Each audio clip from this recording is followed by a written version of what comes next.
Prologue is over! Chapter 1.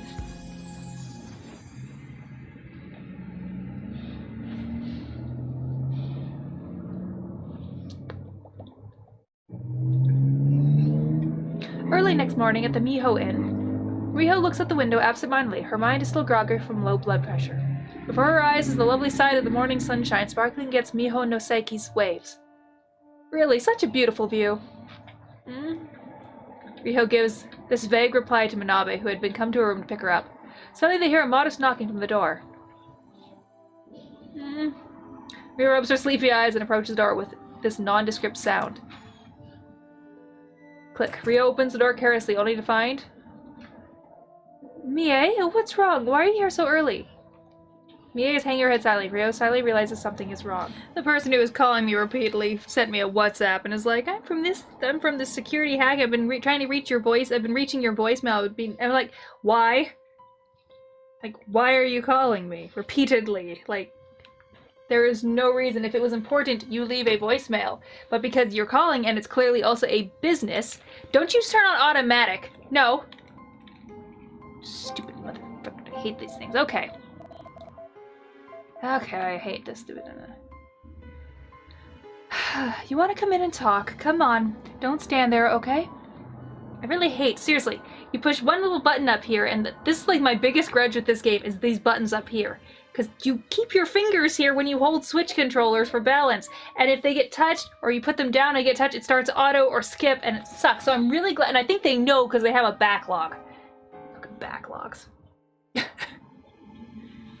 Things that piss me off in video games.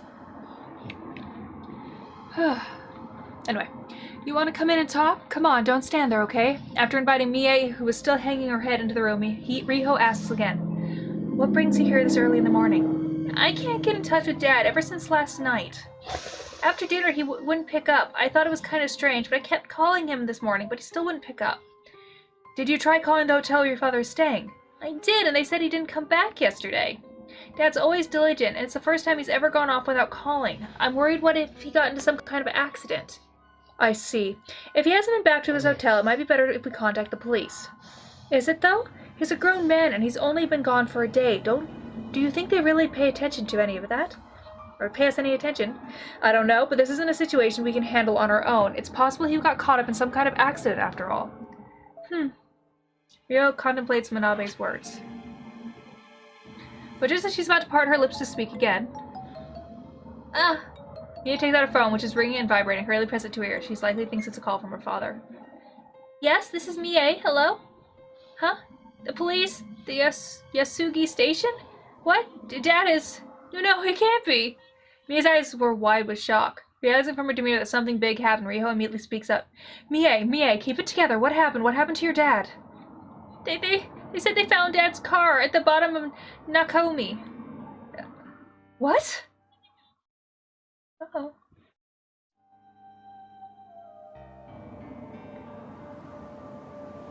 The Nakomi is a lake that spans Matsui and Yasugi City, all the way to the port town that borders with the Tottori Prefecture.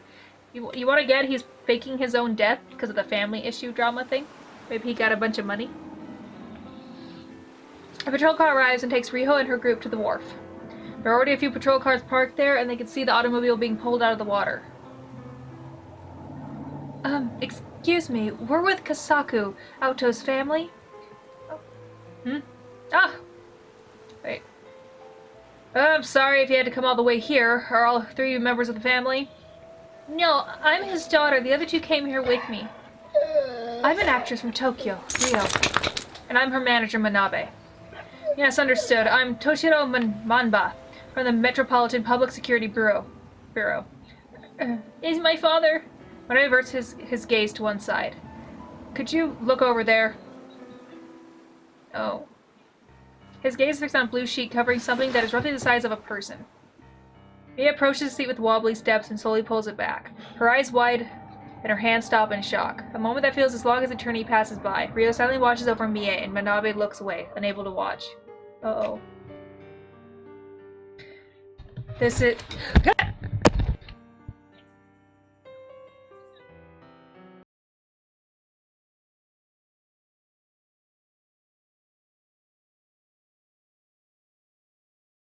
echo across the Nakomi wharf.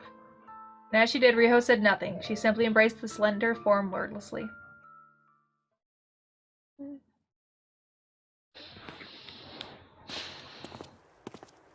One hour later, Riho and Manabe take the weeping Mie back to her studio apartment and then head back to Miho Inn with grave expressions. The two of them walk on wordlessly, but eventually Riho stops in her tracks. Riho? Manabe, I really can't take this after all. Can't take this? What do you mean? It kind of pisses me off, and I can't stand it. Pisses you off? I understand, but there's nothing we can really do about this. I mean, the police are dead set on passing this whole case off as a drunken driving. But Mie said Kosaku isn't someone to do that, and I'm going to believe her. And you remember that call he got during dinner? Yes, we don't know who called him, but whoever that was, Kosaku started acting differently after that call. Right, and then he left in a hurry. That means someone must have called him over, and whoever it was, Kosaku didn't want to see them. Something must have happened when they met. Which means, I want to look into this case, if nothing else for Mie's sake. I had a feeling this is where you'd end up. Shouldn't I? Would you listen to me if I said no? I might as well clear up your schedule for this trip and let you look into things until you're satisfied. Yeah, but you don't have to come along with me. That isn't going to fly. I can't let a girl as reckless as you run around danger alone. I'll follow this through with you as your manager. Alright, thank you, Manabe. Riho bows happily, and Manabe simply cracks a sardonic smile. Two of them then hasten their steps, as if to show their resolve toward tackling this mystery.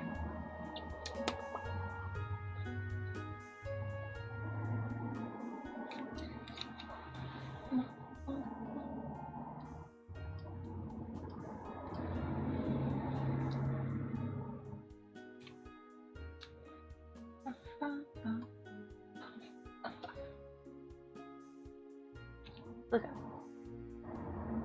that's actually moving. Anyway. No. Let's go. The police investigation of the Nakomi docks is still ongoing. The autopsy likely hadn't been done yet since the body is still covered in blue sheet. Who's this bitch? Hey, who's that person over there? Manabe says while eyeing the area around the blue sheet suspiciously. Riho follows her gaze, only to find herself looking at a woman clad in traditional Japanese clothes. She looks quite out of place. As one walked away from the blue sheet briskly and addressed Manba. Yes, that certainly is my brother, Kosaku. I see. Well, we're grateful you went to the trouble of coming over to confirm it for us.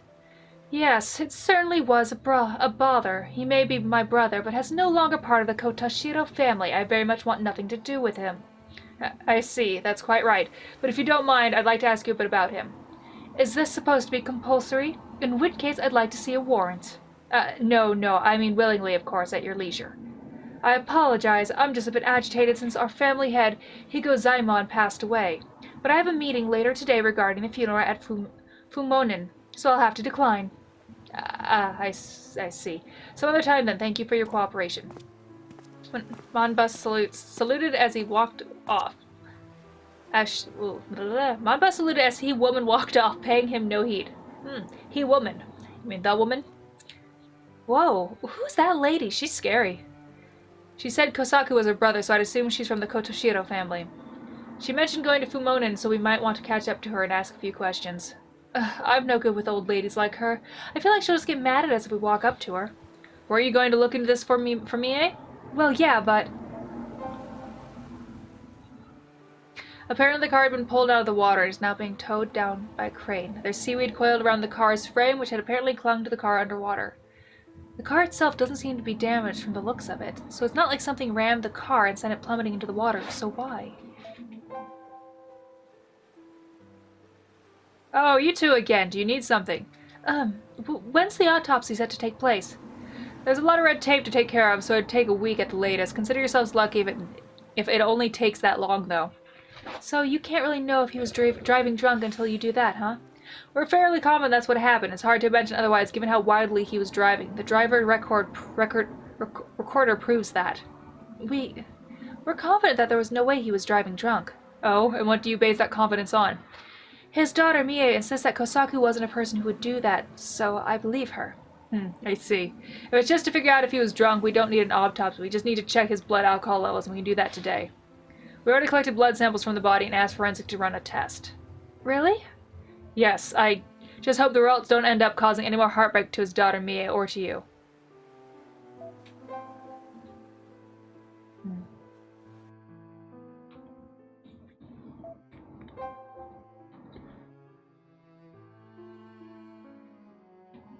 Riho and Manabe arrive at Fumonin. They cross the magnificent temple gate and reach the main temple. It is built with an impressive tilted roof style. Suddenly the sound of cussing, quite inappropriate for a temple's ground, reaches Riho's ears. Huh? What was that? I can't imagine someone having an argument at a place like this, but... Riho and Manabe hide in the shadows, looking ahead at as the shouting didn't seem to be dying down any. They see a stern-faced man clad in traditional clothes scolding and shouting at a young man.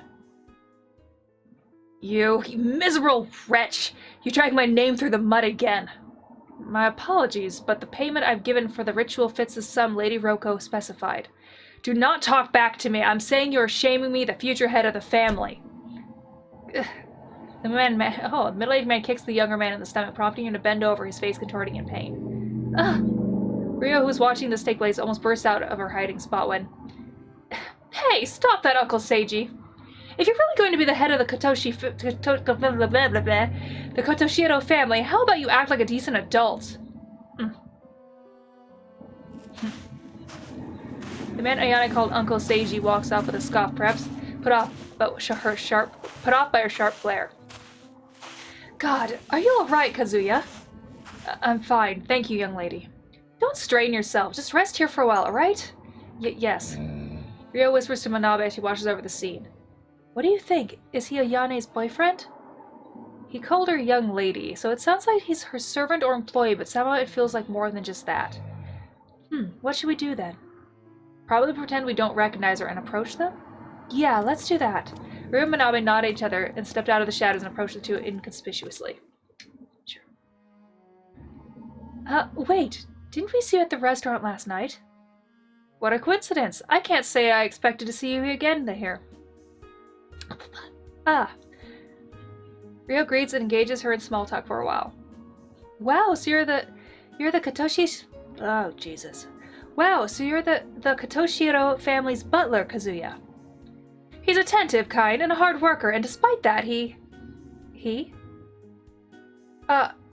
Never mind, forget it. She must mean that Uncle Seiji. Oh, by the way, I heard about Uncle Kosaku. How's Mie? Oh, yes, she's, not taking it too well. Well, her dad died, I wouldn't expect. Right, makes sense. Her dad did pass away all of a sudden. Well, I only just met her, so I don't really feel like she's my cousin, but tell her I said not to be bummed out over too much and cheer up. And if she needs someone to talk to, I'm willing to lend an ear. All right, thanks. I'll let her know you said that. But really, it doesn't feel real. Uncle Kosaku should have come over to visit us today. So Kosaku really did come back to Shimane to visit the Kotoshiro family.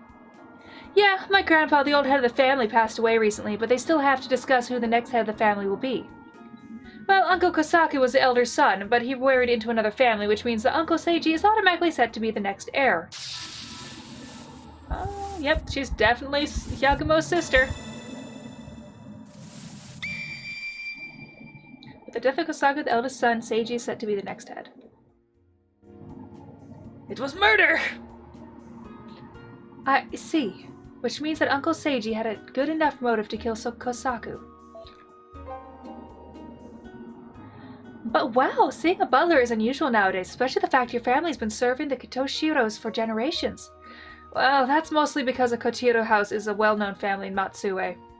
They were once a warrior clan said to worship and be under the protection of Kotoshiro Nushi. Text dating back to Kamakura period tells much.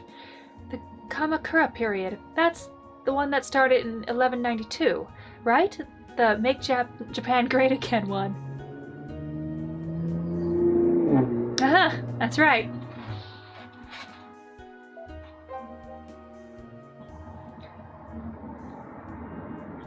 By the way, what are you two doing here? Oh, we came over to talk to Ryoko. Huh? How do you know my mom? She was called to the scene to identify Kosaku's body, and we met her there. Ah, so that's what happened.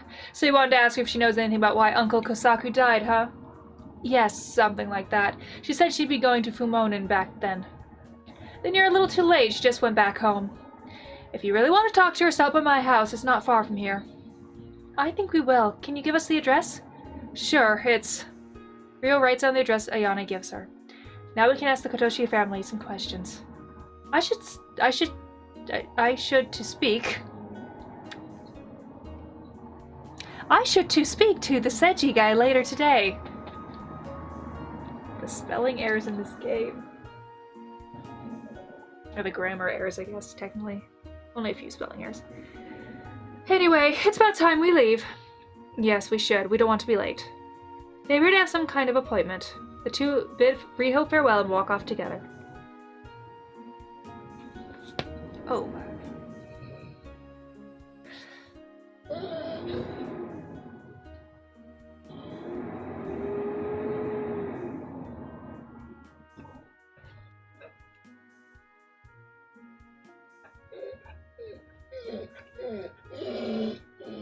No.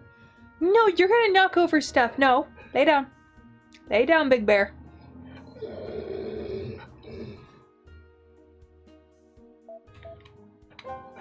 No, lay down. Lay down. You don't have to be right next to me to be happy. Yes, I do.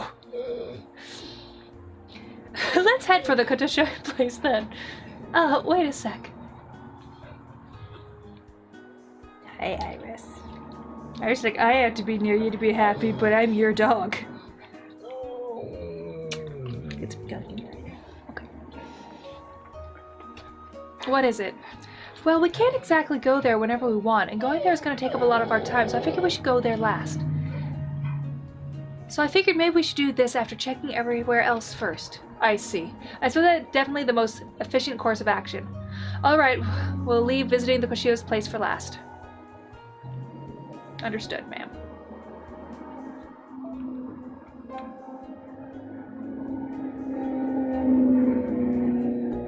They go back to Rest with Bear, where they dined with Kosaku the night prior. Is there something here at Riho? Yeah, I mean, I don't know if she's related to this, but I want to ask about Ayane. What about her? Well, Mie and Ayane are cousins. That means Ayane and Kosaku's niece, right? And before she left, she asked Mie if she'll be coming tomorrow, too. So I figured that might mean Kosaku was supposed to visit his old family, the Kotoshiros. So you think Ayane, or rather the Kotoshiros' house, has something to do with the Kosaku's death? I think it's possible. If Kosaku returned to Shimane to visit the Kotoshiros, it feels a bit too comfortable for him to disappear right before he sees them. So I want to look a bit deeper into Kotoshiro family. Yes, I see where you're coming from. But wow, you really did read a lot of mystery novels, didn't you? I'm surprised by your deductive skills. I'll be seeking out pieces of a half-baked mystery. From now on, you may call me Chemistry. Do you want me to call you that? Never mind. As the two banter, a waiter approaches the pair's suspicious behavior and approaches them. Notices. At the sight, Riho recognizes it as the same waiter that served their table last night. Excuse me, would you like a table for two? No. Sorry, we didn't come here to customers this time. We just wanted to ask you something. What is it? Actually, we had dinner here last night. Do you recall a woman that sat at the table over there? Yes, I believe it was Miss Ayane Kotoshiro, that family of regulars of ours, so I happen to know her. Right, that's good. Well, apparently she was supposed to meet someone, but they didn't show up. So we were asked to deliver something to that someone, but his name just slipped my mind. Do you remember who she was supposed to meet? Yes, I believe it was one Mr. Kazuya Makita. He's an employee of the Kotoshiro family. The reservation was in his name, so I'm pretty sure it was him. Oh, right. Kazuya Makita. That was his name. Thank you. I think they're dating. Riho gets the name of the person Ayane was supposed to meet with after thanking the waiter, and a few times the two leave the restaurant. I'm surprised you were able to make that up. Come on, at least we know who she was waiting for. But I'm surprised. It looked like she was waiting for her boyfriend, but it was actually her family's employee. The relationship between them is curious, for sure.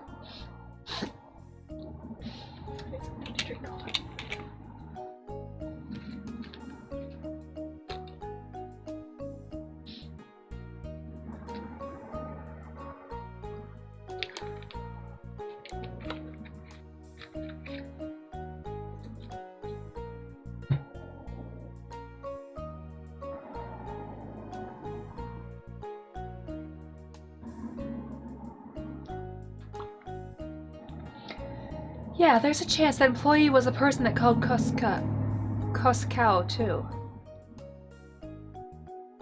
Right, let's look into this a bit deeper. Chemistry. What's wrong? Let's hurry up and go, chemistry! Sorry, please forget about that.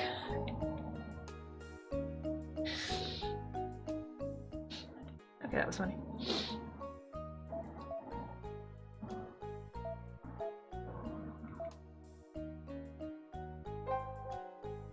Didn't we already go here, though?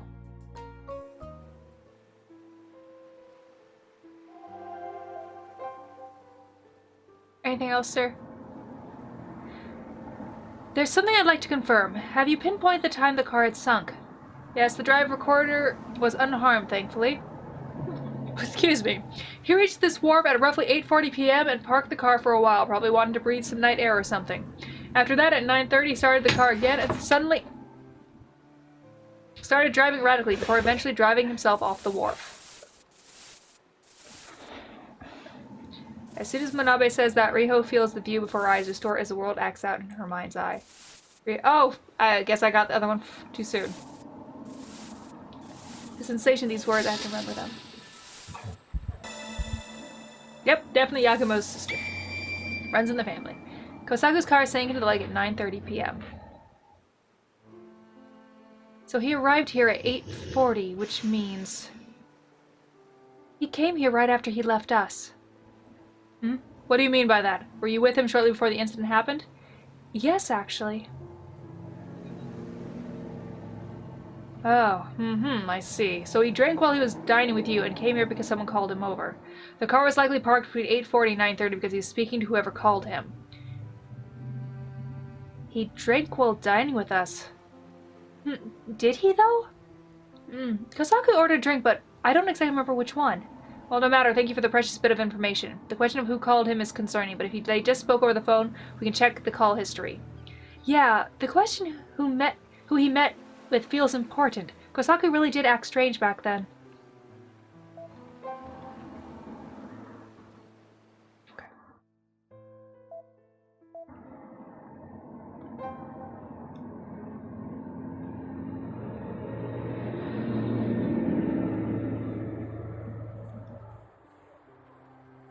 Okay, not yet.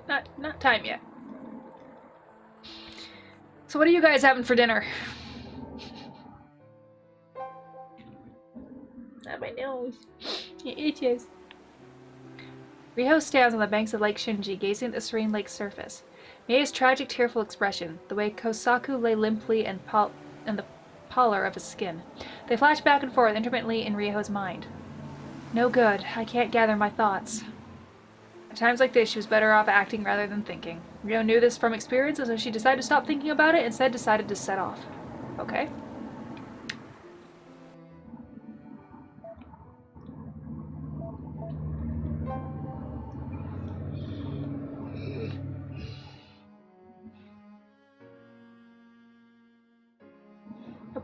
Okay, not there. Back to the pier! Maybe I missed something. The wharf is full of police officers still investigating the scene. Beneath scares.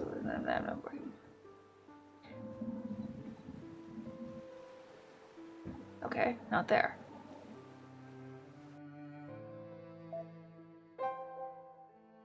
Guess we're going this way.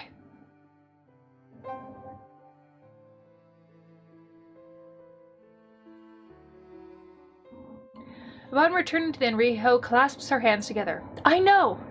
Manabe, when we were having dinner with Kosaku, your camera was running, right? Huh? Yes, I left it sitting on the table, but it was on. Then that's it. If we check the footage, we'll be able to see if Kosaku was drinking. Ah, you're right. Let's check it out. Manabe hurriedly takes out her camera and puts the SD card with yesterday's data in it. She then searches through the screen. She then searches for the screen for a while before finding the point where the dinner party started. Ready? I'm hitting play. Man, I'm quite late, aren't I? It's been a long time. I missed you. Now, not in front of your friends, dear. Okay. What will you have to drink? Well, I'll be driving back, so I think I'll have a non-alcoholic pear banquet.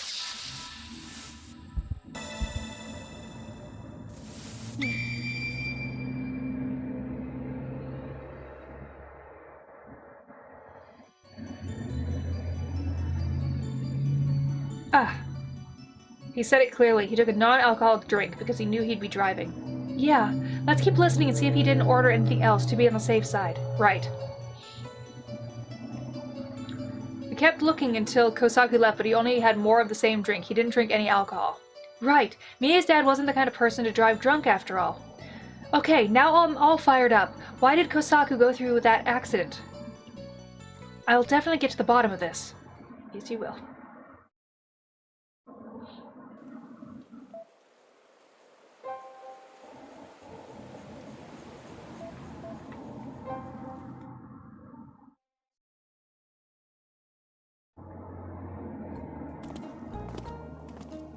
Haha! What the hell? Iris, they really are a distinguished family. They arrive at the address Ayane gave them and find Kotoshiro's family estate. Or at least what seems to be their estate. A white wall stretches across the entire length of the road, and walk though they might,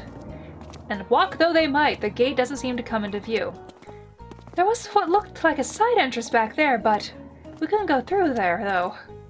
Haha, of course we couldn't. We can't enter someone else's premises from the side entrance. God, where's the main entrance? Riho can't help but look up to the heavens and cry out in frustration when a familiar voice reaches her ear. Oh, it's you two. Inspector Monba. You girls sure had a rough time of it. Yane's pleasant laughter spills over Riho and Manabe, who were absolutely dripping with sweat. 10 minutes later, Riho and Manabe finally find the main gate, after which they are greeted and ushered in by Ayane. God, we would have walked right past here if it wasn't for Inspector Monba. I had business here too, so it worked out well. Apparently if you had gone the other way, just a bit from where you first arrived, you'd be at the front gate. You went the whole way around. I'm the type that always picks the wrong answers. By the way, why did you come here from a house call, Inspector Monba? Didn't you say this morning that your stance is that the case is an accident? About that, the results of Mr. Kosaku's blood test came back from forensic. They found no traces of alcohol consumption. We already knew that.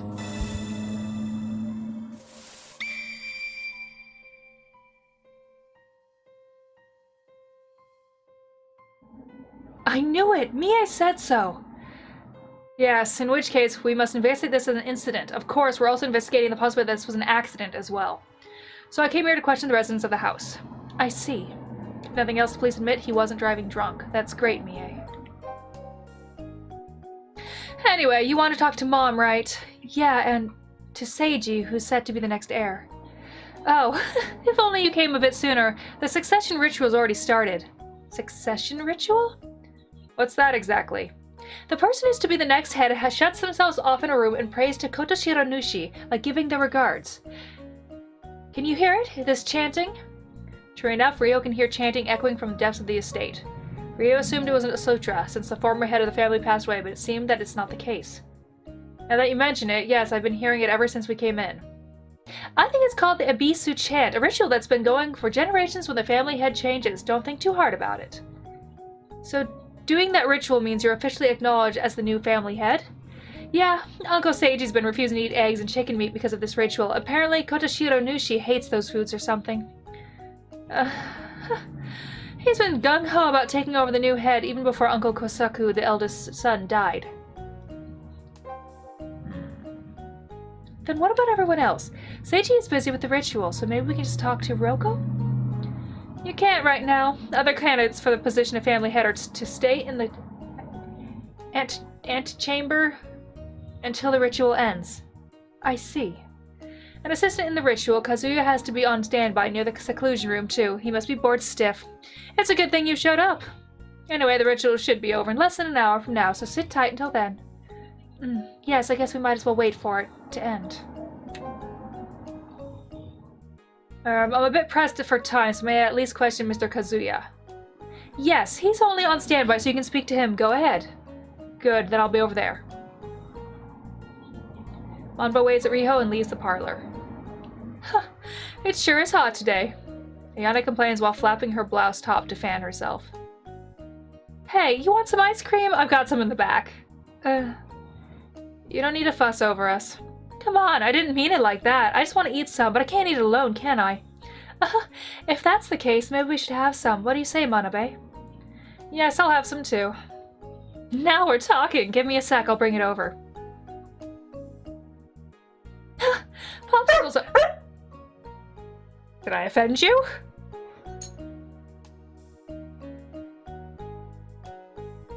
Popsicles are the best. Did I offend you, miss?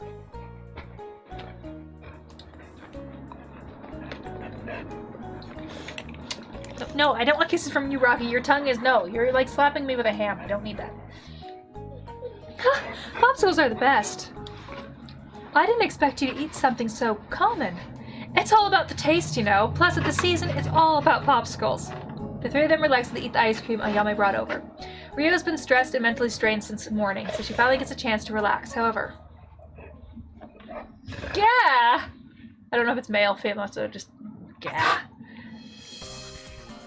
Huh? A hoarse scream echoes through the estate, tearing that relaxing moment to shreds. It came from over... Wrong voice. Yeah, point at Riho, but tell me it's Ayane. It came from over there!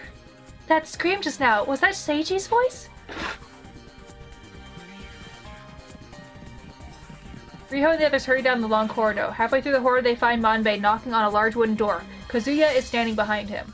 That was apparently the ritual room where Seiji had shut himself in. Mr. Seiji! Mr. Seiji, what happened? Why won't this door open? During the ritual, the door is locked from the inside with a bolt. Mr. Seiji, answer me, Mr. Seiji! In that case... Mamba tackles the wooden door a few times. After several rammings, the wooden door comes off its frame and Mamba stumbles into the room. And there they find... Okay, new theory. Pink-haired girl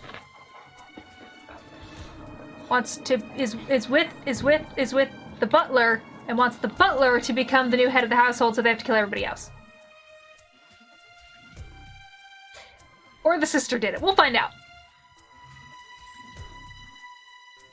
This is... Seiji's lying on the floor face down with an arrow pierced into his back. Below the wooden door, Manba rammed open is a crossbow that presumably shot that arrow. No good, he's dead. Mama places the hand on the nape of Seiji's neck and informs them with a severe expression. Looking down at him, Riho whispers to Manabe. Manabe, record this. Huh? Hurry! Yes. Manabe hurries, takes out her camcorder, records the state of the room. Reflected in the viewfinder was Seiji's motionless form. Manabe could already tell that he had completely passed on.